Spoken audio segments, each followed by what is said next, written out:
এই মুহূর্তে যারাই আমার ভিডিওটা দেখতেছেন, আশা করি কেউই ভালো নেই। কারণ বাংলাদেশে যেই পরিস্থিতি এখন বর্তমান, আমার মনে হয় না কারো মন মানসিকতা ভালো। কারণ এরকম ভিডিও দেখলে কারো মায়ের মনই ঠিক থাকবে না। কারণ আমিও তো একজন মা। প্রবাস থেকে বলতেছি।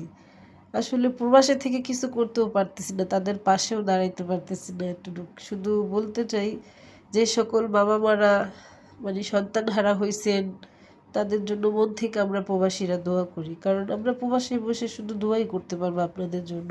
আর এইসব ভিডিওগুলো দেখতেছি, এত বড় একটা দুর্ঘটনা মানে কিভাবে হলো?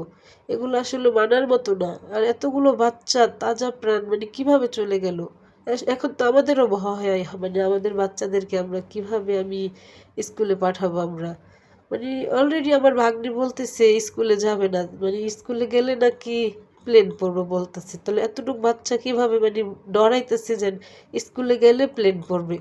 মানে কিভাবে সম্ভব? এগুলো আসলে মানে বলতে পারতেছি না। কথা আমার মুখে মানে বাইচে যাইতেছে। মানে আমি যত দেখি মানে ফেসবুকে ঢুকলে এই ভিডিওগুলো ততই মানে বুকের ভিতরে মানে চাপ দেয় এমন একটা। কারণ আমরাও তো সন্তান, আমাদেরও তো সন্তান আছে, তাই না? আসলে অনেক খারাপ লাগে। দোয়া করি আল্লাহ পাক সবাইকে ভালো রাখুক।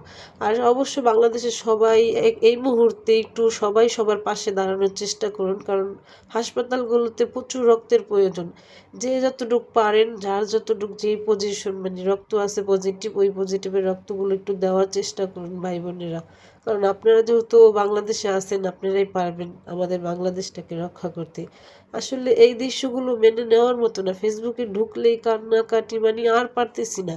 এত কষ্ট লাগতেছে এই ছোট ছোট বাচ্চাদের ভিডিওগুলো দেখে, মানে সহ্য করার মতো না। অবশ্যই দোয়া করি আল্লাহ পাক সকল পরিবারকে ধৈর্য ধারণ করার তৌফিক দিক।